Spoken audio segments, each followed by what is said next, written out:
सामीन कराम, आप सुन रही हैं एक दिलचस्प आप बीती जिसका नाम है रात का राही। ये इस सिलसिले की किस्त नंबर 18 है। मुझे उम्मीद है आपको मेरी ये काविश पसंद आ रही होगी। आपने अगर अभी तक मेरा चैनल कहानी घर सब्सक्राइब नहीं किया तो अभी मेरे चैनल को सब्सक्राइब करके बेल नोटिफिकेशन ऑन कर लीजिए ताकि आने वाली हर नई कहानी की इत्तला बर वक्त आप तक पहुंच सके। रात के राही जब दिन की रोशनी में चलते हैं तो उनकी आंखें चुंधिया जाती हैं, लेकिन मैं कुछ ऐसा महसूस करने लगा था जैसे मेरी आंखें खुलती जा रही हैं और ज़हन रोशन होता जा रहा है। कभी ऐसे लगता था जैसे मैं एक जिंदगी मर गया हूं और दूसरी जिंदगी में जन्म लिया है। कभी ऐसे लगता था जैसे मैं इन्हीं जंगलात में पैदा हुआ हूं और सारी उम्र इन्हीं जंगलों में गुजार दूंगा, लेकिन एक चीते या शेर की तरह या खरगोश की तरह नहीं। इंसान अपने आप को जिस रंग में रंगना चाहे, जिस सांचे में ढालना चाहे, जो बहरूप धारना चाहे, वो उसमें पूरी तरह कामयाब होता है। दुश्वारी पेश आती है तो अपने आप को सीधे रास्ते पर चलाने में पेश आती है। उस वक्त मैं यही समझता था कि इंसान शैतान का चेला है। इंसान जब खून के रिश्ते तोड़ देता है तो शैतान उसे अपने साए में बिठा लेता है। 2 ही दिन पहले मुझे अपनी बीवी और उसकी इज्जत इस बुरी तरह याद आई थी कि मैंने अहमद अली से कहा था कि मैं अपने गांव में जाना चाहता हूं। पर मैंने ये इसलिए कहा था कि नूर ने बताया था कि पुलिस अहमद अली की तलाश में उसके गांव उतरी हुई है और वहां की औरतों के साथ मनमानी कर रही है।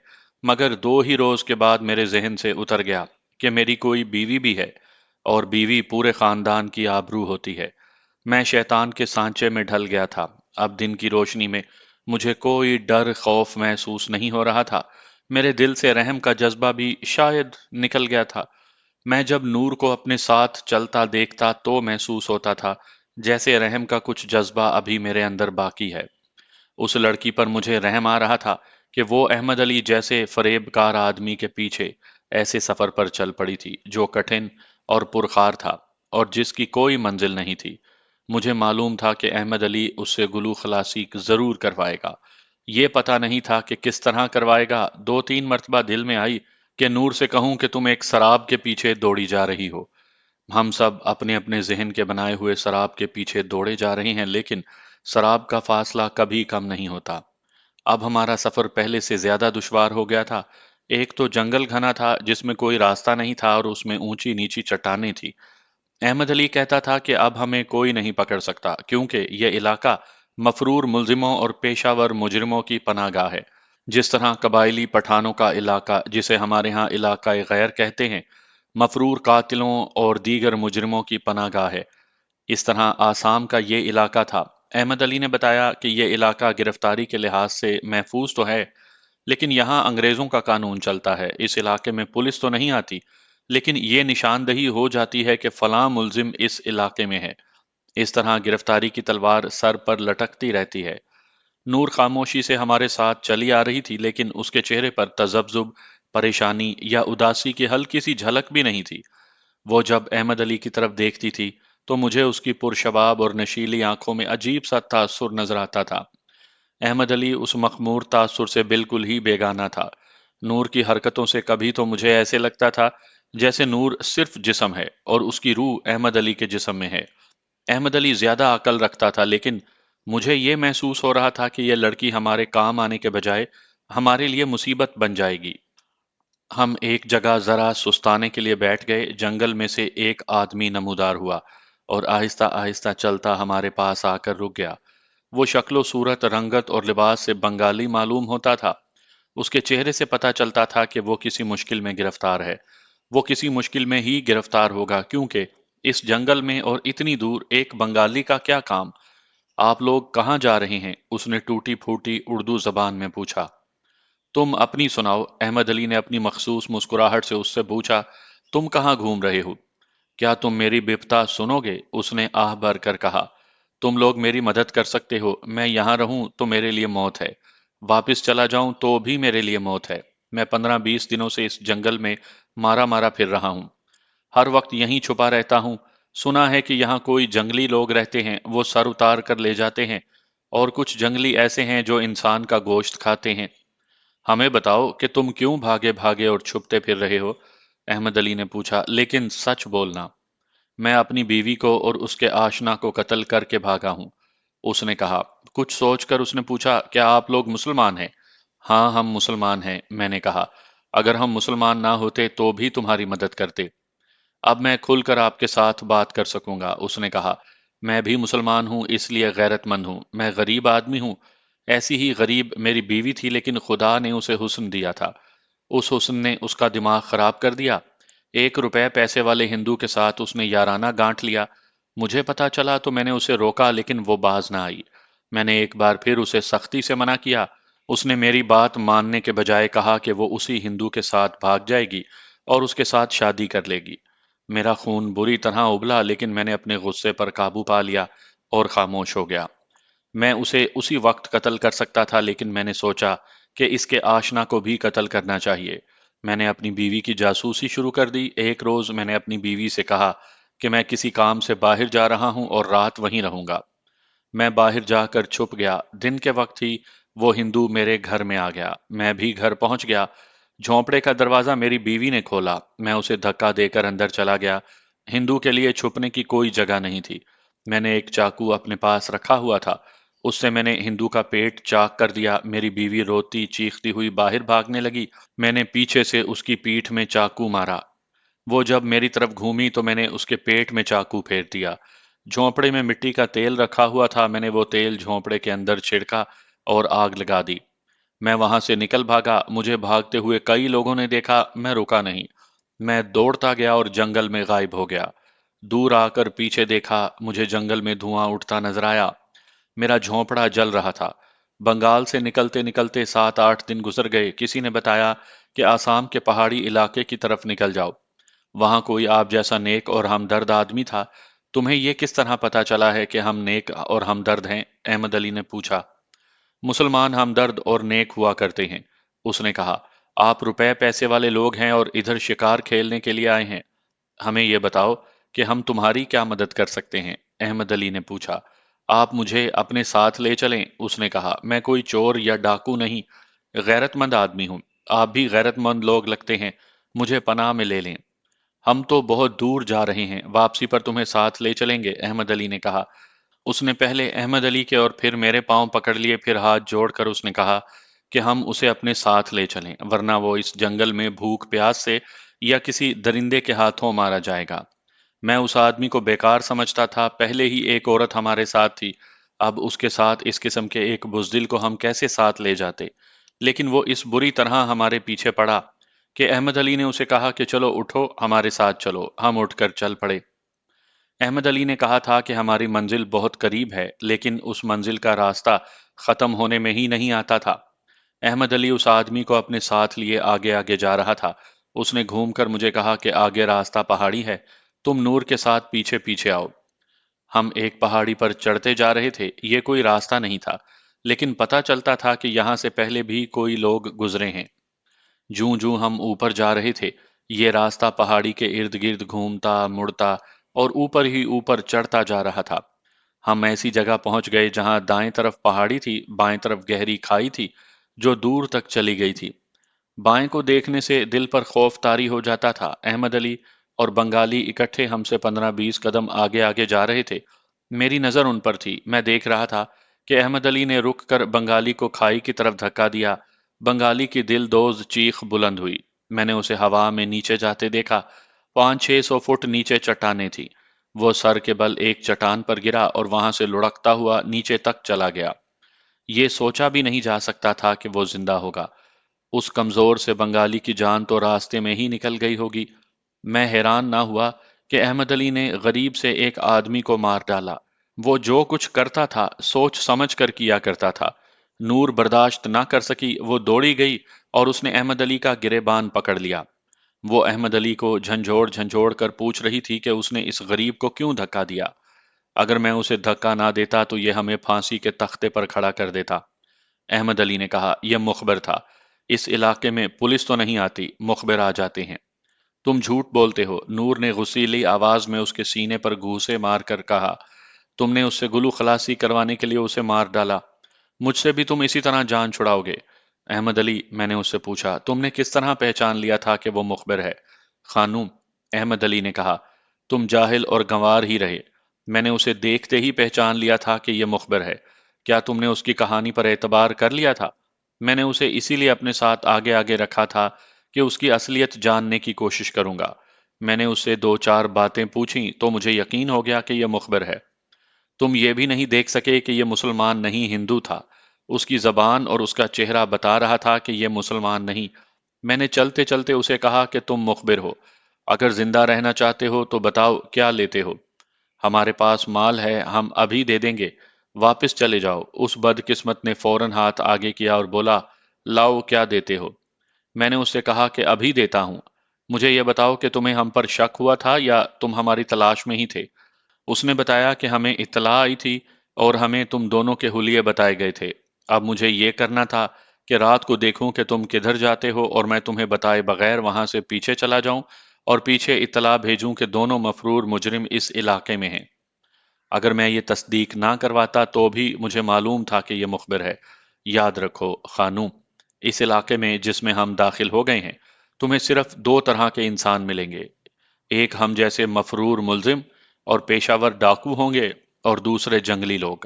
یہ ویسے ہی ہوں گے جیسے ہم خزانے والی پہاڑی کے علاقے میں دیکھ آئے ہیں، لیکن یہ جنگلی جو ہمیں یہاں ملیں گے وہ ملنسار بھی ہیں اور خون خار بھی۔ ان کے ساتھ دوستی کرو گے تو تم پر یہ جان بھی قربان کر دیں گے، اور اگر ان سے دشمنی رکھو گے تو تمہاری کھوپڑی کے ساتھ ان کے بچے کھیلیں گے، اور تمہارا دل اور تمہاری کلیجی ان کی عورتیں پکا کر اپنے خاوندوں کو کھلا دیں گی۔ ان جنگلیوں اور پیشہ ور مجرموں کے علاوہ جو بھی آدمی یہاں ہوگا وہ مخبر ہوگا۔ اس علاقے میں اور کوئی نہیں آ سکتا۔ نور نے اس کا گریبان چھوڑ دیا تھا۔ اس کی لاش اٹھانے کوئی نہیں آئے گا، احمد علی نے کہا۔ اس کی لاش کسی کو ملے گی ہی نہیں، کل صبح تک شیر اور بھیڑیے اس کی ہڈی بھی نہیں رہنے دیں گے۔ یہاں اگر تم دونوں مجھے قتل کر دو تو تمہیں کوئی نہیں پکڑے گا۔ چلو، ہماری منزل قریب آ گئی ہے۔ تم رات سے یہی کہہ رہے ہو کہ منزل قریب ہے، میں نے کہا۔ کیا تم ہمیں بہلا رہے ہو احمد علی؟ اس وقت تک ہم پہنچ چکے ہوتے، احمد علی نے کہا۔ ہمارا راستہ نیچے وادیوں میں سے گزرتا ہے، لیکن میں تمہیں اوپر اس بدبخت کو گرانے کے لیے لے آیا ہوں۔ تم پاگل ہو احمد علی، میں نے کہا۔ تم پاگل ہو، اسے ہم کہیں اور بھی قتل کر سکتے تھے۔ احمد علی ہنس پڑا۔ وہیں سے ہم واپس ہوئے، ایک جگہ سے احمد علی نیچے اترنے لگا۔ وہ اس علاقے کا بھیدی معلوم ہوتا تھا۔ ہم کوئی 100 فٹ نیچے گئے ہوں گے کہ ایک ہموار جگہ آ گئی جو 15-20 گز چوڑی تھی۔ اس کے ارد گرد درخت اور درمیان میں بڑی خوبصورت گھاس تھی، جیسے کسی نے یہ جگہ بیٹھنے اور سستانے کے لیے خود بنائی ہو۔ احمد علی رک گیا، کہنے لگا کہ ذرا آرام کر لو۔ ہم وہاں بیٹھ گئے۔ چڑھائی چڑھ چڑھ کر ہماری سانسیں پھول چکی تھیں۔ ایک طرف سے ایک سر ابھرا، پھر کندھے اور پھر پورا انسان سامنے آ گیا۔ وہ ایک جنگلی تھا، اس کا لباس ایک سفید رسی تھی جو اس نے کولوں سے ذرا اوپر کمر کے گرد باندھ رکھی تھی۔ کپڑے کی ایک چوڑی پٹی کا ایک سرا آگے اور دوسرا سرا پیچھے رسی میں اڑسا ہوا تھا۔ اس کے گلے میں موٹے موتیوں اور انسانی دانتوں کی مالا تھی۔ ایک رسی سر پر بندھی ہوئی تھی اور اس میں پرندوں کے رنگ برنگے پر اڑے ہوئے تھے۔ اس کی عمر 50 برس سے زیادہ ہوگی۔ اس کے ساتھ اسی حلیے کے دو جوان جنگلی تھے۔ ان کے جسم گندمی رنگ کے اور چہروں کے نقش و نگار کشش والے تھے۔ دونوں جوان آدمیوں کے جسموں کی ساخت اور ڈیل ڈول دل کو بھلی لگتی تھی۔ یہ تینوں اس طرح نمودار ہوئے تھے جیسے زمین سے ابھرے ہوں۔ وہ ہمارے سامنے آ کر رک گئے۔ بوڑھے جنگلی نے اپنی زبان میں بات کی۔ احمد علی ان کی زبان سمجھتا تھا۔ اس نے مجھے بتایا کہ بوڑھے کے ساتھ اس کی کیا باتیں ہوئیں۔ تم نے جس آدمی کو اوپر سے گرایا ہے اس کا سر کاٹ کر لے جاؤ، بوڑھے جنگلی نے کہا۔ یہ تمہارا رواج ہے، احمد علی نے کہا۔ ہم کھوپڑیوں کو تمہاری طرح اپنے پاس نہیں رکھا کرتے۔ اگر تم اپنے مارے ہوئے آدمی کا سر اپنے ساتھ نہ لے گئے تو نقصان اٹھاؤ گے، بوڑھے جنگلی نے کہا۔ ہمیں اس سے کوئی غرض نہیں کہ تم نے اسے گرا کر ہلاک کیا ہے۔ یہ کہتے کہتے بوڑھا جنگلی خاموش ہو گیا اور اس نے نور پر نظریں جما دیں۔ میں نے محسوس کیا کہ بوڑھا اسے بڑے ہی غور سے دیکھ رہا ہے۔ میں نے بوڑھے کے چہرے کا تاثر بدلتے ہوئے بھی دیکھا۔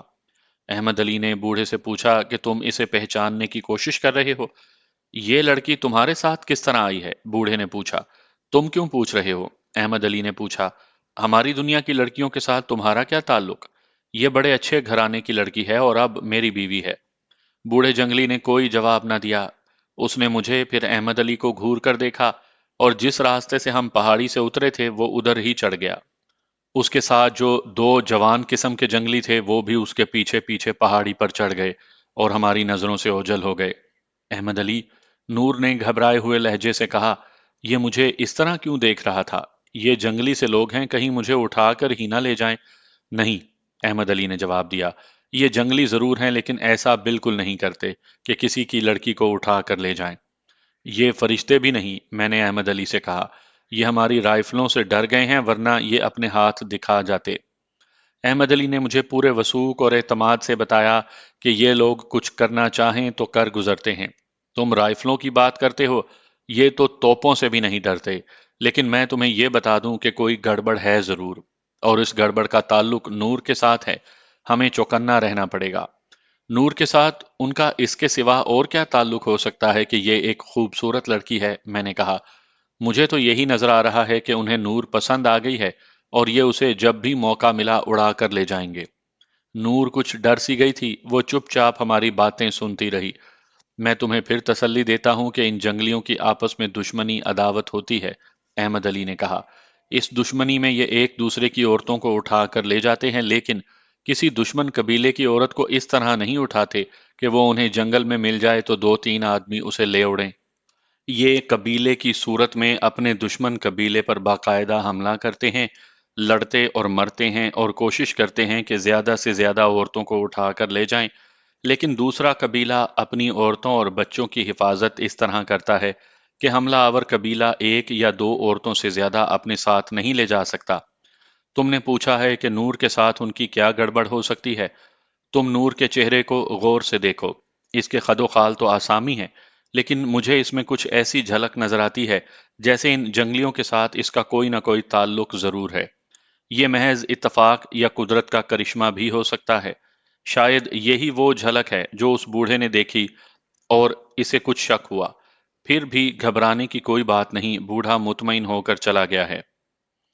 हम मुतमईन होकर पहाड़ी से उतर गए थे और हमारा रास्ता एक नदी ने रोक लिया था। मेरा कद चूंकि ऊंचा था, इसलिए मैंने ये देखने के लिए कि नदी कितनी गहरी है नदी में उतर गया।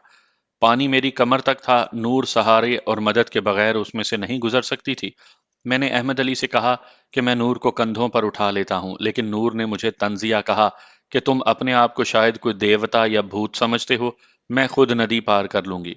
नूर, अहमद अली ने उसे जरा दबदबे से कहा, हम जो कहते हैं वो बोले बगैर मान लिया करो। हम जल्दी में हैं, चलो खानू के कंधों पर सवार हो जाओ। नूर बिगड़ गई और कहने लगी कि मुझे औरत समझना छोड़ दो। वो बड़ी जिद्दी लड़की थी। अहमद अली भी जिद में आ गया। कहने लगा कि उसे वो खुद नदी में नहीं उतरने देगा, वरना ये हर बात में और हर जगह अपनी जिद पूरी करवाएगी। आखिर नूर जीत गई। मैं और अहमद अली नदी में उतरे। नूर अभी किनारे पर खड़ी उतरने लगी थी। आखिर औरत थी, इसलिए कुछ झिझक रही थी। वहां घना जंगल और ऊंची घास थी। उस जंगल में से वही दो जवान जंगली निकले।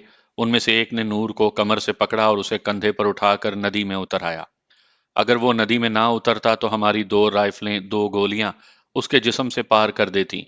लेकिन वो नूर को कंधे पर उठाए हुए नदी में हमारी तरफ आ रहा था। दूसरा जंगली भी उसके साथ साथ नदी में आ रहा था। उन्होंने ये हरकत इतनी तेजी से की थी कि हम सिवाय देखने के कुछ भी ना कर सके। हमें कुछ करने की जरूरत भी महसूस ना हुई, क्योंकि वो नूर को उठाकर हमारे करीब आ गए थे। उनमें से एक ने कहा कि हम इसे अगले किनारे पर उतार कर वापस चले जाएंगे। अगले किनारे तक उन्होंने और कोई बात ना की। नूर पर भी खामोशी तारी रही। नदी से निकलकर उस जंगली ने नूर को बड़े आराम से जमीन पर खड़ा कर दिया और दोनों जंगली उसके सामने दोजानू हो गए। दोनों ने हाथ जोड़े और सर झुका दिए। मैं, अहमद अली और नूर हैरानो परेशान उन्हें देखते रहे। वो उठे और तीन चार कदम उल्टे चले और फिर दोनों ने नदी में छलांगे लगा दी और बहुत तेजी से तैरते हुए दूसरे किनारे तक जा पहुंचे और जिन्नों की तरह जिस सब्जाजार से नमूदार हुए थे उसी में गायब हो गए। मैंने अहमद अली की तरफ देखा। वो मेरी तवक्को के खिलाफ उधर ही देख रहा था जिधर वो जंगली गायब हुए थे। मैंने पहली बार उसके चेहरे पर घबराहट का तासुर देखा। मैंने पूछा कि ये सब क्या है? कुछ है जरूर, उसने ऐसे लहजे में कहा जैसे उसने आह भरी हो। फिर जरा जानदार आवाज में बोला, खैर, घबराने की कोई बात नहीं। हम जहां जा रहे हैं वहां हमारे तमाम मसले हल हो जाएंगे। हमें जहां जाना था वो जगह वहां से कोई 1.5-2 मील ही दूर थी। ہم وہاں بڑی جلدی پہنچ گئے۔ میری کہانی سننے والے اس جگہ کو ذرا مشکل سے ہی تصور میں لا سکیں گے۔ وہاں ہریالی اور درختوں میں ڈھکی ہوئی اونچی نیچی پہاڑیاں تھیں، جن پر بانسوں کے بنے ہوئے جھونپڑے بکھرے ہوئے تھے۔ ہر جھونپڑا دوسرے سے کم از کم ایک فرلانگ دور تھا۔ کچھ پہاڑیوں کے دامن میں تھے اور کچھ بہت اوپر۔ بعض جھونپڑے ڈھلوانوں میں کھڑے تھے۔ جھونپڑے سے آپ یہ نہ سمجھیں کہ وہ کوئی خستہ حال سی چیز ہوگی۔ وہ خوبصورت قسم کے مکانات تھے جن میں صرف بانس استعمال ہوتا تھا۔ دور سے دیکھ کر کوئی یہ نہیں کہہ سکتا تھا کہ یہ بانس کے بنے ہوئے ہیں۔ ان کے برآمدے بھی تھے اور کمرے کشادہ تھے، ان کی چھتیں مخروطی تھیں۔ ان علاقوں میں ایسے مکانات جنہیں میں جھونپڑے کہہ رہا ہوں، روپے پیسے والوں کے تھے۔ ہمارے علاقوں میں اینٹوں اور سیمٹ کے بنے ہوئے مکانات بھی اتنے خوبصورت نہیں ہوتے۔ ہم جس جھونپڑے میں گئے وہ ایک پہاڑی کی ڈھلان پر تھا، اور جس کا یہ جھونپڑا تھا وہ خوش قسمتی سے ہمیں گھر پر ہی مل گیا۔ احمد علی نے مجھے اس کا نام پہلے ہی بتا دیا تھا۔ نام سام تھا۔ وہ ڈاکوؤں اور راہزنوں کا پیر مانا جاتا تھا۔ ان لوگوں کی وارداتوں کے شکار کے جو علاقے تھے، ان میں ایک تو شمالی آسام کے شہر اور قصبے تھے، اور دوسرے برما اور اراکان کے کچھ علاقے تھے۔ احمد علی نے سب سے پہلے سام کے پاؤں چھوئے، پھر اس کے گھٹنوں پر ہاتھ رکھے، اور سام نے اسے اپنے بازوؤں میں لے کر گلے لگا لیا۔ میں نے بھی احمد علی کی نقل کرتے ہوئے سام کے پاؤں اور گھٹنے چھوئے، اور اس نے مجھے بھی گلے سے لگا لیا۔ وہ 2 قدم پیچھے ہٹ کر احمد علی سے کہنے لگا کہ یہ جوان اگر تمہارے ساتھ رہا تو تم ہم سب پر چھا جاؤ گے۔ کیوں بھائی؟ اس نے مجھے کہا۔ تمہارے پاس صرف جسم ہے یا عقل بھی ہے؟ میری جگہ احمد علی بولا، عقل ہی تو تم سے لینے آئے ہیں، اپنے قدموں میں جگہ دے دو۔ حاضر ہوں بھائی، سام نے کہا، ہر طرح حاضر ہوں۔ اس نے پوچھا کہ بن مندر میں کیا ہوا تھا؟ مجھے بڑی بری اطلاع ملی ہے۔ اطلاع دینے والے نے تم دونوں کے متعلق بتایا تھا کہ تم پکڑے گئے تھے اور جیل سے بھاگ گئے۔ مجھے امید تھی کہ تم میرے ہی پاس آؤ گے۔ احمد علی نے اسے بن مندر کی وہ ساری کہانی سنا دی جو میں آپ کو پہلے سنا چکا ہوں۔ پھر جس طرح ہم یہاں تک پہنچے وہ بھی احمد علی نے اسے پوری تفصیل سے سنایا۔ میں سام سے اتنا متاثر نہ ہوا جتنا مجھ پر احمد علی کا رعب پڑا ہوا تھا۔ اتنا بڑا ڈاکو بھی اسے نہ صرف اچھی طرح جانتا تھا بلکہ اس کا احترام بھی کرتا تھا۔ میرا حوصلہ بڑھ گیا کہ اس شخص کے ساتھ رہ کر مجھے کوئی نقصان نہیں پہنچے گا۔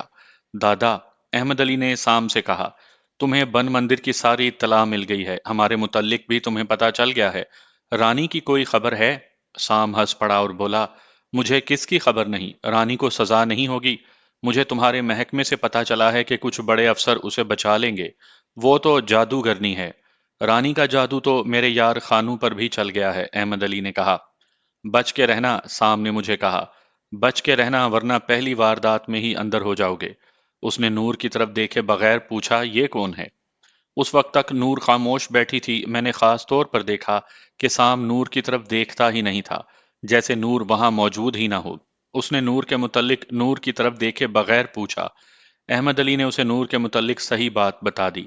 دیکھو لڑکی، سام نے پہلی بار نور کی طرف دیکھا اور اسے کہا، اگر تمہیں احمد علی اتنا ہی اچھا لگتا ہے کہ تم اس کے پیچھے جلا وطنی اور ہر مصیبت برداشت کر رہی ہو، تو ایک بات میری بھی سن لو۔ اس کے گلے کا ہار نہ بن جانا۔ تم اسے گرفتار بھی کروا سکتی ہو اور اسے بچا بھی سکتی ہو۔ یہ تمہاری عقل اور بے عقلی پر منحصر ہے۔ نور نے مسکرا کر بات گول کر دی۔ ہم اتنے تھکے ہوئے تھے کہ شام کا کھانا کھاتے ہی بے ہوشی کی نیند سو گئے۔ معلوم نہیں کتنی دیر سوئے ہوں گے کہ مجھے شور شرابہ سنائی دیا۔ میں گھبرا کر اٹھا۔ صبح کی روشنی کمرے میں آ رہی تھی۔ میں نے دیکھا کہ سام نے نور کو پیچھے سے اپنے بازوؤں میں جکڑ رکھا ہے۔ نور کے ہاتھ میں خنجر ہے۔ احمد علی ان سے 5-6 قدم دور سہما کھڑا ہے۔ نور چلا رہی ہے، چھوڑ دو مجھے، میں اسے اور خانو کو قتل کر کے دم لوں گی۔ نور کو اس پاگل پن کی حالت میں اور احمد علی کو اس قدر ڈرا ہوا دیکھ کر میرے دل میں پہلا ارادہ یہ آیا کہ احمد علی کو اپنے ہاتھوں گولی مار دوں۔ احمد علی نے پہلے بھی نور کو بام کے ہاتھ بیچ ڈالا تھا اور وہ نور کے ہاتھوں قتل ہو گیا تھا۔ اب میں یہی سمجھا کہ احمد علی نے سام کے ساتھ نور کا سودا رات ہی رات کر لیا ہے اور نور کو اس کا پتہ چل گیا ہے۔ احمد علی، میں نے اسے کہا، تم اپنی حرکتوں سے باز نہیں آؤ گے اور اسی لڑکی کے ہاتھوں تم ایک دن قتل ہو جاؤ گے۔ تم اسے ایک ہی بار ختم کیوں نہیں کر دیتے؟ بکواس مت کرو خانو، احمد علی نے غصے سے کانپتی ہوئی آواز میں کہا۔ یہ کمبخت پاگل ہو گئی ہے۔ یہ تو میری قسمت اچھی تھی کہ میری آنکھ کھل گئی، ورنہ یہ مجھے قتل کر چکی ہوتی۔ سام میرے قریب ہی سویا ہوا تھا۔ اس نے اٹھ کر اسے پکڑ لیا۔ आगे होकर उसके हाथ से खंजर ले लो। मैं नूर की तरफ बढ़ा और बड़े प्यार से उसे कहा कि वो मुझे बताए कि अहमद अली ने क्या किया है। मैं तुम्हारे सामने इसे गोली मारूंगा, मुझे इससे नफरत है। नूर ने चिल्लाते और साम की गिरफ्त में तड़पते हुए कहा, मुझे तुम सब से नफरत है, मुझे छोड़ दो, मुझे आजाद कर दो, तुम लोगों ने मुझे अगवा किया है। और वो इसी तरह चीखती चिल्लाती और कुछ ना कुछ हिज़यानी कैफियत में बकती रही। कुछ भी नहीं हुआ खानू भाई, साम ने कहा, तुम इसकी टांगें पकड़ लो, इसके दिमाग को कुछ हो गया है। मैंने अब यकीन किया कि यह मामला कुछ और है, वरना अहमद अली इतना डरने वाला आदमी नहीं था। मैं आगे बढ़ा तो नूर और ज्यादा तड़पने लगी। साम का जोर इतना ज्यादा लग रहा था कि उसका पसीना छूट आया था। उसके बाजू साम के बाजुओं के शिकंजे में थे, वरना वो खंजर मुझे मार देती। मैंने सबसे पहले उसकी खंजर वाली कलाई को पकड़ा और जोर से दबाया। तब मुझे पता चला कि उसमें कोई गैबी ताकत आ गई है। उसका बाजू लकड़ी की तरह सख्त हो गया था। मुझे याद आया कि हमारे गांव में एक औरत पर जिन आते थे, या कोई इसी किस्म का दौरा उसे पड़ता था। मुझ जैसे चार चार आदमी उसे काबू में नहीं ले सकते थे। नूर के जिस्म की यही हालत देखकर मुझे यकीन हो गया कि ये गुस्से में नहीं, बल्कि किसी बड़े ही सख्त दौरे में है। मैंने खंजर से उसकी उंगलियां उखाड़ने की कोशिश की तो उंगलियां उखड़ती नहीं थी। साम ने अहमद अली से कहा कि वो बाहर जाकर दो तीन आदमियों को बुला लाए। अहमद अली बाहर को दौड़ा। इस दौरान नूर चीख चिल्ला और तड़प रही थी। फौरन ही दो हट्टे कट्टे आदमी अहमद अली के साथ आ गए। पांच आदमियों ने दरमियानी से कद बुत और जिस्म की इस लड़की को इस तरह काबू में किया जैसे पांच बच्चे एक घोड़े को काबू में करने की कोशिश कर रहे हों। हमने उसे गिरा लिया। दो आदमी उसके सीने और पेट पर बैठ गए। मैंने अभी तक उसकी खंजर वाली कलाई को अपनी गिरफ्त में ले रखा था। शायद मेरी गिरफ्त ढीली हो गई या नूर के जिस्म में ताकत की एक और लहर आई कि उसके खंजर की नोक एक आदमी के पीठ में उतर गई। उस आदमी ने कोई परवाह न की, क्योंकि जख्म गहरा नहीं था। उसके हाथ बांधे बहुत ही मुश्किल से। चार आदमियों ने मिलकर उसके हाथ मिलाए और रस्सी बांधी। उसने जोर जो लगाया तो कई बार रस्सी खुल गई। फिर उसके जिस्म के इर्द गिर्द रस्सी लपेटी और उसे घसीट कर दूसरे कमरे में फेंक दिया। वो तड़पती थी तो फर्श से कम एक बालिश्त ऊपर उठती थी। खंजर अभी तक उसकी मुट्ठी में था। हम सब दूसरे कमरे में बैठ गए। मैं कभी साम और कभी अहमद अली के मुंह की तरफ देखता था कि यह किस्सा क्या है। पहले मुझे ये बताओ, साम ने अहमद अली से पूछा, कि इसे पहले भी कभी ऐसा दौरा पड़ा है? नहीं, अहमद अली ने जवाब दिया, इसे ऐसा दौरा तो कभी नहीं पड़ा, लेकिन मैं तुम्हें यह बता दूं कि यह बाम को कत्ल कराई है। साम उस शख्स को जानता था जिसका नाम बाम था, क्योंकि वो भी उसी के पेशे का आदमी था। अहमद अली ने साम को कत्ल की वजह भी बता दी।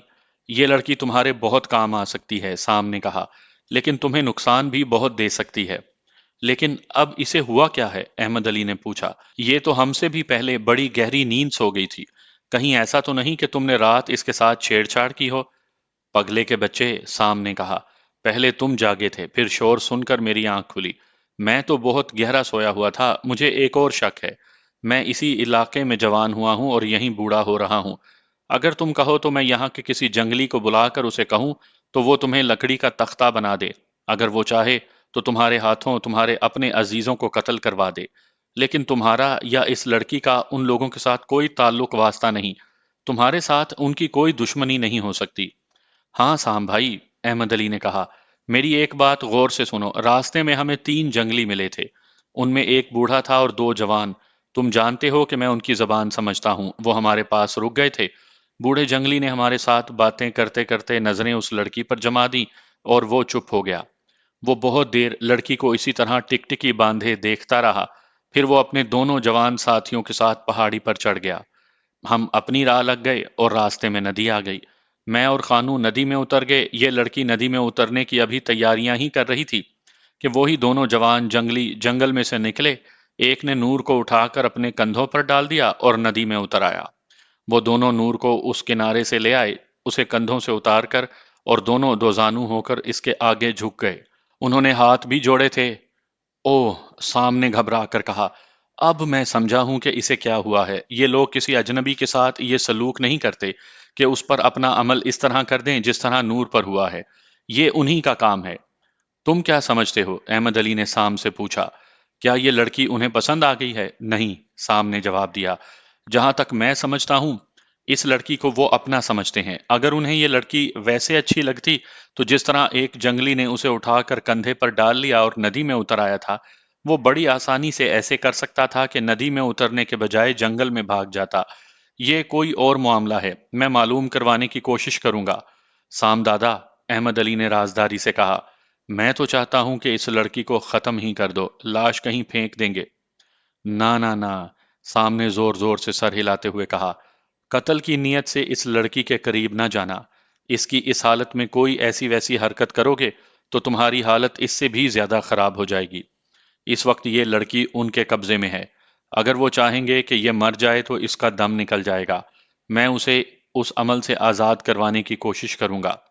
سام احمد علی کو ساتھ لے کر نکل گیا تھا اور انہیں گئے ہوئے کم و بیش 2 گھنٹے ہو گئے تھے۔ سام کے دونوں آدمی بھی جا چکے تھے۔ وہ مجھے کہہ گئے تھے کہ مجھے ان کی ضرورت پڑے تو میں باہر نکل کر انہیں آواز دے لوں۔ میں 2 گھنٹے سے نور کی چیخو پکار، پھٹکار اور گالیاں سن رہا تھا۔ میں نے 2 دفعہ اس کمرے میں اسے جا کر دیکھا تھا۔ میں نے دونوں بار اسے کہا تھا کہ وہ مجھے بتائے کہ اس کی یہ حالت کیسے ہو گئی ہے، لیکن وہ جیسے مجھے پہچانتی ہی نہیں تھی۔ میں کبھی بیٹھتا، کبھی ٹہلتا اور کبھی دروازے میں جا کھڑا ہوتا۔ یہ جھونپڑا نما خوبصورت مکان بلندی پر تھا۔ وہاں سے مجھے کشادہ وادی اور ہری بھری پہاڑیاں نظر آ رہی تھیں، اور دور سے گزرتی ہوئی وہ ندی بھی دکھائی دے رہی تھی جس سے ہم گزر کر آئے تھے۔ یہ پہاڑ، یہ پیڑ، یہ پودے، پھول اور یہ سارا ماحول اتنا حسین اور اتنا دل فریب تھا کہ وہیں بسیرا کر لینے کو جی چاہتا تھا۔ لیکن جب یہ انسان جو یہاں رہتے تھے مجھے یاد آئے تو یہ علاقہ مجھے ایک حسین ناگن کی طرح نظر آنے لگا جس کے زہر سے کوئی جاں بر نہیں ہو سکتا۔ انسان کو خدا نے بہت قوتیں عطا کر رکھی ہیں، لیکن انسان صرف وہ قوتیں استعمال کرتا ہے جو اسے شیطان نے دی ہیں۔ شیطان خدا کے دیے ہوئے حسن کو خدا کے بندوں سے پامال کرواتا ہے۔ خدا کا حسن پامال نہیں ہو سکتا، انسان پامال ہو کے رہ جاتا ہے۔ لیکن میں یہ باتیں آج کر رہا ہوں جبکہ میری ذات، میری خواہشات اور میرا سب کچھ پامال ہو چکا ہے۔ اس وقت تو میں اس بلندی پر کھڑا یہ سمجھتا تھا کہ میں سب سے اونچا ہوں۔ اپنے آپ کو سب سے اونچا کرنے کے لیے انسان کیا کچھ نہیں کرتا۔ چوری، ڈاکہ، جھوٹ، فریب کاری، وہ ہر ڈھنگ کھیلتا ہے، لیکن سمجھتا نہیں کہ وہ لوگوں کی نظروں میں اونچا ہونے کے بجائے گرتا جا رہا ہے۔ کسی ملک کے تخت پر بیٹھ کر اور تاج سر پر رکھ کر انسان بادشاہ بن سکتا ہے، لیکن وہ رعایا کی نظروں میں اونچا نہیں ہو سکتا۔ اس کے سامنے سجدہ کرنے والے موجود ہوتے ہیں، لیکن وہ سجدوں کو تو دیکھ سکتا ہے، اس نفرت کو نہیں دیکھ سکتا جو سجدہ کرنے والوں کے دلوں میں موجود ہوتی ہے۔ جوانی میں، اقتدار میں، حکومت کے اونچے ایوان میں کون تسلیم کرتا ہے کہ سر اس کا اونچا ہوتا ہے جو سر کو جھکانا جانتا ہے؟ اس وقت میں بھی جوان تھا اور میرے ہاتھ میں رائفل تھی۔ میں قاتل تھا، ڈاکو تھا اور میں مفرور تھا۔ میں سمجھتا تھا کہ میں ان سب کا بادشاہ ہوں جو میرے مقابلے میں نہیں آ سکتے۔ سیانے کہا کرتے تھے کہ خدا کی چکی بڑی آہستہ آہستہ پیستی ہے، لیکن بڑا ہی باریک پیستی ہے۔ میں سمجھ نہ سکا کہ میں خدا کی چکی کے 2 بڑے ہی وزنی پتھروں کے درمیان آ چکا ہوں اور پسنا شروع ہو گیا ہوں۔ آج جب کہ میری ذات اور میری نفرت پس کر اتنی باریک ہو گئی ہے کہ ہوا کے ہلکے ہلکے جھونکے بھی اسے اڑاتے پھرتے ہیں، تو میں سمجھتا ہوں کہ سیانے سچ کہتے تھے۔ میں نور کی چیخو پکار سے اکتا چکا تھا، جی میں آئی تھی کہ باہر نکل جاؤں۔ ایک بار تو میں اتنا تنگ آ گیا کہ مجھے احمد علی کا خیال نہ ہوتا تو میں اس لڑکی کو گولی مار دیتا۔ میں دروازے میں کھڑا تھا، مجھے سام اور احمد علی آتے نظر آئے۔ وہ جھونپڑے والی پہاڑی پر چڑھتے نظر آ رہے تھے۔ ان کے ساتھ ایک بوڑھی جنگلی عورت تھی جس نے اپنی کمر کے ارد گرد پرندوں کے بڑے بڑے پر اور رنگ دار کپڑوں کے چیتھڑے لٹکا رکھے تھے۔ یہی کچھ اس کے گلے سے بھی لٹک رہا تھا۔ اس کے بال بکھرے ہوئے تھے، رسیوں کی طرح لگتے تھے۔ جوں جوں وہ میرے قریب آتی جا رہی تھی، اس کے چہرے کی ہیبت نکھرتی آ رہی تھی۔ اس کا رنگ گہرا نسواری تھا۔ جب میرے بہت قریب آئی تو میں نے اپنے آپ سے کہا کہ یہ عورت نہیں، ڈائن ہے۔ اس کے بالکل سامنے والے دانت غائب تھے اور دائیں بائیں کے 2 دانت ہونٹوں سے باہر نکلے ہوئے تھے۔ اس کے ایک ہاتھ میں انسانی کھوپڑی تھی، دوسرے ہاتھ میں 2 اڑھائی فٹ ایک لمبا ڈنڈا تھا جس پر کپڑے اور پرندوں کے پر لٹکے ہوئے تھے۔ اتنی بوڑھی عورت اتنی آسانی سے اور اتنی تیزی سے پہاڑی نہیں چڑھ سکتی جس طرح وہ چڑھتی آ رہی تھی۔ میں اس بڑھیا کی ہیبت میں ایسا کھو گیا کہ میں دروازے میں ہی بت بنا کھڑا رہا۔ وہ آئی और डंडे का एक सिरा मेरे पेट में रखकर जोर से दबाया और मैं एक तरफ हट गया। उसने ये हरकत मुझे दरवाजे से एक तरफ हो जाने के लिए की थी। वो अंदर चली गई। उसके बाद साम, अहमद अली और मैं अंदर गए। उस औरत ने एक जगह खड़े होकर कमरे में इधर उधर देखा और साम की तरफ कहर की नजरों से देखकर इस तरह बोली जैसे उसने दो तीन चीखें मारी हों। अहमद अली ने मुझे बताया कि इसने पूछा है कि वो कहाँ है। साम उसे दूसरे कमरे में ले गया। उस डाइन नुमा औरत ने एक बार फिर साम की तरफ ऐसी नजरों से देखा जैसे उसे खा जाएगी। साम उसका इशारा समझ गया था। वो दौड़ता हुआ दूसरे कमरे में आया और अपने सामान में से उसने लकड़ी की बनी हुई हुक्के की एक टोपी निकाली। उसमें बड़ी तेजी से हाथों में रगड़ कर कुछ डाला। वो तंबाकू नहीं था, शायद चर्स या अफीम थी। इस पर उसने दो खुश्क पत्ते हथेलियों पर रगड़ कर रखे, एक माचिस ली और दौड़ता हुआ उस बूढ़ी डायन के पास गया। हुक्के की टोपी उसके हाथ में दे दी। उसने टोपी दोनों हाथों के प्याले में लेकर दोनों हाथ मुंह से लगा लिए। सामने माचिस जलाई और टोपी के ऊपर रख दी। बुढ़िया ने इतनी जोर से कश लगाया कि उसके दोनों गाल अंदर को चले गए और आंखों के करीब जो उसकी हड्डियां थीं वो बाहर को निकल आईं। उसने सारा धुआं निगल लिया और आंखें बंद कर लीं। उसने थोड़ी देर बाद मुंह और नाक से धुआं का एक बादल उगला जिसमें उसका भयानक चेहरा छुप गया। उसने जब दूसरा कश लगाया तो ऐसे लगता था कि लकड़ी की टोपी भी जलने लगी है। अब जो उसने धुआं छोड़ा तो ये धुआं सफेद बादल की तरह कमरे में भटकने लगा। सारा माहौल पुरस्रार बन गया। कमरा ऐसी बदबू से भर गया जो मैं पहली बार सूंघ रहा था। ये किसी मुर्दार की बदबू थी। वो अचानक उठी, टोपी को परे फेंक दिया। सामने दौड़कर टोपी पर से निकली हुई आग पर पांव मार दिए, वरना बांसों के फर्श को आग लग जाती। बुढ़िया उठी। उसका जिस्म सर से पांव तक इस तरह कांपने लगा जैसे वो अभी गिर पड़ेगी। कांपते कांपते वो फर्श पर पड़ी हुई नूर के इर्द गिर्द इस तरह घूम गई कि वो चली भी नहीं और दौड़ी भी नहीं, और उसके पांव फर्श से उठे भी नहीं। उसके पांव फिसलते सिरकते उसे एक चक्कर में ले गए थे। ये चक्कर पूरा होने तक नूर पहले की तरह हिज़यानी हालत में चीख चिल्ला रही थी। जूं ही उस बुढ़िया ने उसके इर्द गिर्द अपना चक्कर पूरा किया तो नूर बिल्कुल ही चुप होकर रह गई। उसकी आंखें खुली हुई थी, होंठ भी जरा जरा खुले हुए थे और वो जोर जोर से सांस ले रही थी। बुढ़िया ने अपना एक पांव पीठ के बल लेटी हुई नूर के एक पहलू के करीब फर्श पर रखा और दूसरा पांव दूसरे पहलू के साथ रखा। अब पोजीशन ये थी कि नूर उसकी टांगों में लेटी हुई थी। बुढ़िया ने अपने डंडे का एक सिरा उसकी नाक पर आंखों के दरमियान रखा, लेकिन उछल कर एक तरफ हो गई। पहले तो उसने साम को बड़ी कहर की नजरों से देखा, फिर वो डंडा फेंक कर दो जानू हो गई। उसने हाथ जोड़े और सर झुका दिया। वो सर उठाकर उठी और बिल्कुल उसी तरह बोली जिस तरह कुछ देर पहले तक नूर चीख चिल्ला रही थी। बाद में मुझे बताया गया कि उसने क्या कहा था। इसे मैं वापस नहीं ला सकती, उसने साम से कहा। ये तुम्हारे पास किस तरह आ गई है? इसका तख्त खाली पड़ा है। हमने इसे अगवा नहीं किया, साम ने कहा। ये हमारे शहरी इलाके की लड़की है, ये खुद हमारे साथ आई है। हाँ, ये खुद आई है। अब इस बूढ़ी डायन ने बड़े आराम से बात की। इसे यहीं आना था। ये इस जंगल की बेटी है। अगर ये तुम्हारे पास है तो इसमें तुम्हारा कोई कसूर नहीं। हमारे देवता तुम पर इतनी मेहरबानी करेंगे कि तुम किसी बादशाह का महल भी लूट कर ले आओगे तो तुम्हें कोई नहीं पकड़ेगा। माँ, साम ने कहा, ये तो बाद की बात है कि ये लड़की कौन है और किसकी है। अभी तो मसला ये है कि इसे असली हालत में वापस लाना है। तुम हम पर मेहरबानी करो। नहीं, नहीं, बुढ़िया ने सर हिलाते हुए कहा। अगर ये कोई आम औरत होती तो मैं इसे पांव पर खड़ा करके इसका सर तुम्हारे कदमों में रख देती, लेकिन इस लड़की को मैं वापस नहीं ला सकती। इसे वो ही वापस लाएगा जिसने इस पर कब्जा किया है। कौन है वो? साम ने पूछा। देवता के बाद वो ही है, बुढ़िया ने कहा। तुम उस तक पहुंच सकते हो, मैं तुम्हें रास्ता बता दूंगी, लेकिन ये बता देती हूँ कि ये लड़की तुम्हें वापस नहीं मिलेगी। मैं इतना ही कर सकती थी कि इसे सकून दे दिया है, ये अब यहीं पड़ी रहेगी। हमें ये समझाओ कि उन्होंने अगर इसे वापस लेना था तो किसी और तरीके से तो नहीं ले लिया। उन्होंने शायद पूरा अमल नहीं किया, बुढ़िया ने कहा। उनका अमल यह था कि यह लड़की बेकाबू होकर हर उस आदमी को कत्ल कर देगी जो इसके रास्ते में आएगा, और किसी की रहनुमाई के बगैर चीते की रफ्तार से दौड़ती हुई उस जगह पहुंच जाएगी जहां इसे होना चाहिए। तुमने इसे बांध लिया है, उनका अमल यहीं तक था। अब तुम सब एक होलनाक खतरे में हो।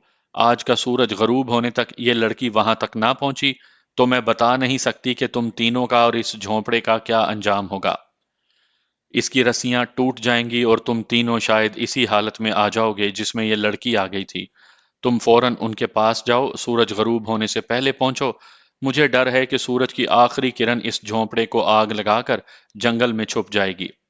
उसके बाद उसने शाम को कोई रास्ता समझाना शुरू कर दिया और हम तीनों को अपने साथ लेकर चल पड़ी। नूर को हमने वहीं पड़ा रहने दिया। हम पहाड़ी से उतरे और तकरीबन 1.5 मील तक उसके पीछे पीछे गए और एक ऐसी वादी में दाखिल हो गए जिसके दोनों अतराफ सीधे ऊंचे पहाड़ खड़े थे। वादी में घास थी, दोनों पहाड़ियों पर घास और घास में खड़े दरख्त थे। ये दरख्त ऊपर चोटी तक चले गए थे। मैंने वहां कुछ परिंदे देखे जिनके कई रंग थे। इस कदर खूबसूरत और रूह अफ़ज़ा जगह किसने देखी होगी।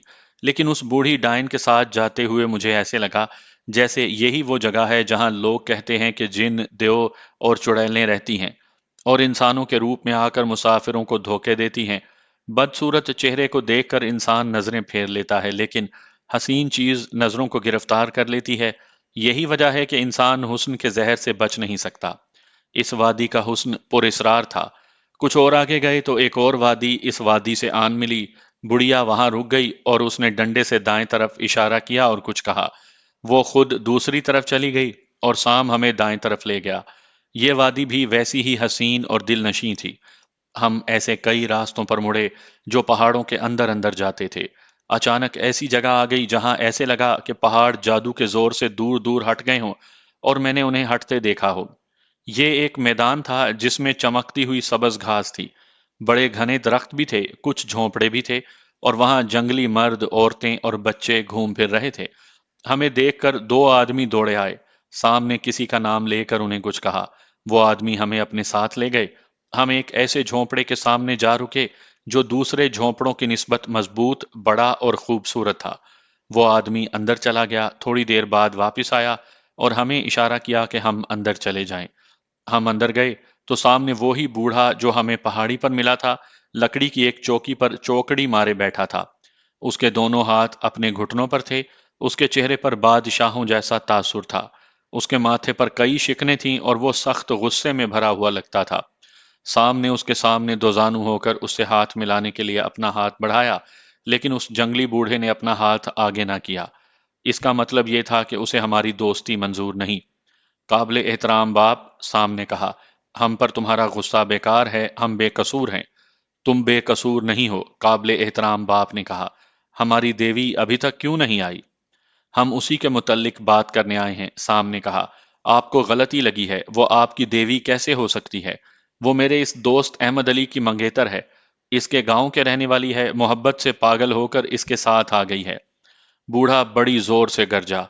वो तुम्हारी मंगेतर नहीं हो सकती। अगर तुमने उसके साथ शादी कर ली तो उसके बतन से इंतहाई बदसूरत बंदर पैदा होंगे। लेकिन तुम उसके साथ शादी करने के लिए जिंदा नहीं रहोगे। हम सूरज की आखिरी किरण तक इंतजार करेंगे, फिर देवी हमारे पास होगी और तुम तीनों उन जंगलों में गीदड़ों की तरह चीखते चिल्लाते फिरोगे और यही तुम्हारा वो रूप होगा जिसमें तुम मरोगे। काबिल एहतराम बाप, सामने कहा। अपने दोस्ती के मुआहदे को याद करें। हमारा मुआहदा यह है कि हम तुम्हें और तुम हमें नहीं छेड़ोगे और हम दोनों में से जिस किसी को जरूरत पड़ेगी दूसरा उसकी मदद करेगा। लेकिन मुआहदे का यह मतलब नहीं कि तुम हमारी देवी को अपने कब्जे में रखो, बूढ़े जंगली ने कहा। काबिल एहतराम बाप, अहमद अली ने कहा, तुम्हारे पास क्या सबूत है कि ये तुम्हारी देवी है? तुम उस पर इसलिए कब्जा करना चाहते हो कि वो खूबसूरत लड़की है? इतना जरूर है कि उसके नक्शो निगार की हल्की सी झलक तुम्हारे कबीले के खदो खाल से मिलती है। जो मैं जानता हूं वो तुम नहीं जानते, बूढ़े ने कहा। मैंने उसकी आंखों में देखा है, वो हमारी देवी है। मैं तुम लोगों को सारी बात समझा देता हूं। हमारा सरदार हमारा बादशाह भी होता है और देवता भी। ये रुतबा सिर्फ उसे मिलता है जिसे हमारे देवताओं का देवता खुद मुंतखब करता है। हमारा देवता मर गया है।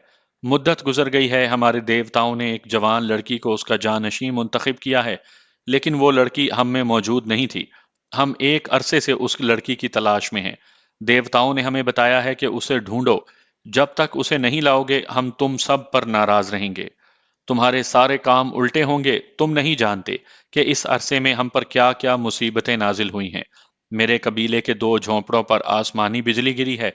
हमारे दो बच्चों को धारीदार शेर खा गया है। आंधियां तो पहले भी आया करती थी, लेकिन इस लंबे अरसे के दौरान ऐसी ऐसी तुंदो तेज आंधियां आईं जिन्होंने बड़े बड़े मजबूत दरख्तों को जड़ों से हिला दिया। हमारे पुरोहित के एक जवान बेटे को सांप ने डस कर मार दिया। अभी मैं तुम्हें दोस्तों की तरह कहता हूं कि हमारी देवी वापस कर दो। नहीं करोगे तो तुम्हारा अंजाम बहुत बुरा होगा। सुनो काबिले एहतराम बाप, सामने जरा रोब से कहा, अब तक मैं तुम्हारे साथ दोस्ती की बातें करता रहा हूं, लेकिन तुम नहीं समझ सके। तुम अपने कबीले के बुजुर्ग हो सकते हो, तुम्हारा हुक्म इन पर चल सकता है, हम पर नहीं। ये दो राइफलें देख लो और मेरे पास पिस्तौल है। मैं ऐसी बहुत सी राइफलें जमा कर सकता हूं। तुम्हारे तीर और तुम्हारी बर्चियां राइफलों का मुकाबला नहीं कर सकती। तुम्हारे सारे कबीले को खत्म करने के लिए 4 राइफलें और 2 पिस्तौल काफी हैं। तुम अपना काला जादू चला सकते हो। तुम अच्छी तरह जानते हो कि मैं तुम्हारे जादू को तोड़ने के लिए किसे यहाँ ला सकता हूँ। वो तुम्हारे जिस्म को फोड़े फिंसियों से भर सकता है। हमारे साथ सीधी बात करो, लड़की को असली हालत में ले आओ। एक राइफल मेरे पास थी, दूसरी अहमद अली के पास। हम दोनों ने राइफलों के बोल्ट पीछे करके आगे कर दिए। एक एक राउंड नालियों में चला गया। हमारी इसी हरकत से जंगलियों के काबिले एहतराम बाप के माथे के बल गायब हो गए। मैं तुम्हारे साथ दुश्मनी नहीं रखना चाहता, बूढ़े ने कहा। तुम्हें ऐसी बात नहीं कहनी चाहिए थी। मेरी कौम तुम्हारा मुकाबला कर सकती है, लेकिन मैं चाहता हूं कि खून खराबा ना हो। तुम लोग मेरी एक शर्त मान लो। मैं लड़की को असली हालत में ले आता हूं, लेकिन मैं उस लड़की से मालूम करूंगा कि ये किस बाप की बेटी है। तुम भी मालूम करना। तुम लड़की को यहां उठा लाओ। नहीं, साम ने कहा, तुम हमारे साथ चलो। थोड़ी सी पसोपेश के बाद बूढ़ा हमारे साथ चल पड़ा। उसके साथ वही 2 जंगली जवान थे जो उसके साथ हमें पहाड़ी पर मिले थे और जिन्होंने नूर को उठाकर नदी पार करवाई थी। हम जितनी देर बूढ़े के पास रहे, ये दोनों बर्चियां हाथ में लिए उसके पीछे खड़े रहे थे। ये दोनों उसके मुहाफिज थे। हम सब जब शाम के झोंपड़े में दाखिल हुए, उस वक्त भी नूर खामोश पड़ी थी। बूढ़ा सीधा नूर के पास जा खड़ा हुआ। नूर की खुली हुई आंखें उसके चेहरे पर जम गईं। मैंने देखा कि बूढ़े ने नूर के चेहरे पर टिकटिकी बांध रखी थी। साफ पता चलता था कि वो उसकी आंखों में देख रहा है। बूढ़ा जेरे लब कुछ बुड़बुड़ा रहा था। बूढ़े ने अपने दोनों हाथ नूर के चेहरे की तरफ किए। उसके हाथों की फैली हुई उंगलियां जोर जोर से कांपने लगीं। मुझे नजर तो नहीं आ रहा था, लेकिन ऐसे लगता था जैसे बूढ़े की उंगलियों से बरकी रो निकल रही है और नूर के जिस्म में दाखिल हो रही है। नूर का जिस्म भी लरज रहा था। नूर ने उठने की कोशिश की। अब उसके चेहरे पर हैरत थी। उसने चिल्लाकर कहा, मुझे बांध क्यों दिया है? किसने बांधा है मुझे? खोलो अहमद अली, ये तुम्हारी ही करतूत लगती है। रस्सियां खोल दो, बूढ़े ने कहा। मैंने और अहमद अली ने बड़ी तेजी से रस्सियां खोल दी। नूर डरी सहमी हुई और हैरत जदा बैठ गई। पहले तो उसने सब की तरफ देखा, फिर छत की तरफ देखा और दबी दबी सी आवाज में अहमद अली से पूछा, मैं कहाँ थी? मुझे क्या हो गया था? मैं शायद सो गई थी और ख्वाब देखा था। उसने बूढ़े जंगली की तरफ देखा और चुप हो गई। उसे कहने लगी, तुम शायद मुझे लेने आए थे। नहीं, मैंने तुम्हें ख्वाब में देखा था। साम बोल पड़ा, घबराओ नहीं लड़की, तुम सो गई थी, तुमने कोई ख्वाब देखा है। फिर तुम लोगों ने मुझे रस्सियों से क्यों बांध दिया था? नूर ने पहले की तरह डरी सहमी आवाज में पूछा। मुझे कुछ बताओ ना, तुम सब चुप क्यों हो? उसने फिर बूढ़े जंगली की तरफ देखा और बोली, तुम तो मुझे अपने साथ ले जाने को आए हो, चलो मैं चलती हूँ। नूर को हमने ना बताया कि उसने इस कैफियत में बेकाबू होकर अहमद अली को कत्ल करने की कोशिश की थी। उसे हम यही बताते रहे कि वो सो गई थी और नींद में वो उठ उठ कर भागती थी, इसलिए उसे रस्सियों से बांध दिया गया था कि वो आराम की नींद सो सके। अब वो हम सबको पहचानने लगी थी। उससे वो असर उतर चुका था, लेकिन वो जब बूढ़े जंगली की तरफ देखती थी तो फिर वो ख्वाबो ख्याल की दुनिया में चली जाती थी। बूढ़ा जंगली उसके करीब जा बैठा और उसने कहा, मेरी बात गौर से सुनो लड़की। तुम पर कोई ऐसा उल्टा असर हो गया था जिसकी वजह से इन लोगों ने तुम्हें रस्सियों में जकड़ लिया था। ये लोग मुझे यहाँ लाए हैं कि मैं तुम्हें इस असर से आज़ाद करूं, लेकिन तुम्हें मेरे कुछ सवालों का बिल्कुल सही सही जवाब देना पड़ेगा। क्या तुम्हें अपने माँ बाप का कुछ इल्म है? हाँ, क्यों नहीं? नूर ने कहा, मैं अपने माँ बाप को तो नहीं भूल सकती। हम जब उस बूढ़े को साथ लिए शाम के घर को आ रहे थे, तो रास्ते में बूढ़े ने हमें बताया था कि नूर शहरी दुनिया में पैदा हुई और शहरी घराने में पलकर जवान हुई है। लेकिन मुझे अगर पूरा यकीन नहीं तो पुख्ता शक जरूर है कि ये हमारी नस्ल से है, बल्कि हमारे देवताओं की नस्ल से है। बूढ़े ने कहा था, हम जंगलों में रहते हैं, यहीं पैदा हुए हैं, यहीं मर जाते हैं। हमने तुम्हारी तरह तालीम हासिल नहीं की, लेकिन जो हम जानते हैं और समझते हैं वो किताबें पढ़ने वाले नहीं जान सकते, और वो लफ्जों के सिवा कुछ भी नहीं समझते।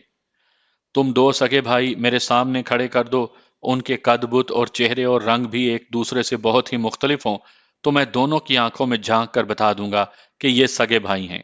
یہ ہمارا علم ہے جو ہم نے کسی کتاب سے حاصل نہیں کیا۔ یہ لڑکی اس باپ کی نہیں ہے جسے یہ اپنا باپ سمجھتی ہے۔ میں تمہارے گھر پہنچ کر لڑکی سے جو کچھ بھی پوچھوں تم مجھے روکنا نہیں۔ میری آنکھوں نے دھوکہ کبھی نہیں کھایا۔ پھر بھی انسان ہوں، شاید میں ہی غلط نکلوں۔ میری آنکھیں، میرا دل اور میری ساری عمر کا تجربہ گواہی دے رہا ہے کہ یہ لڑکی ہماری دیوی ہے۔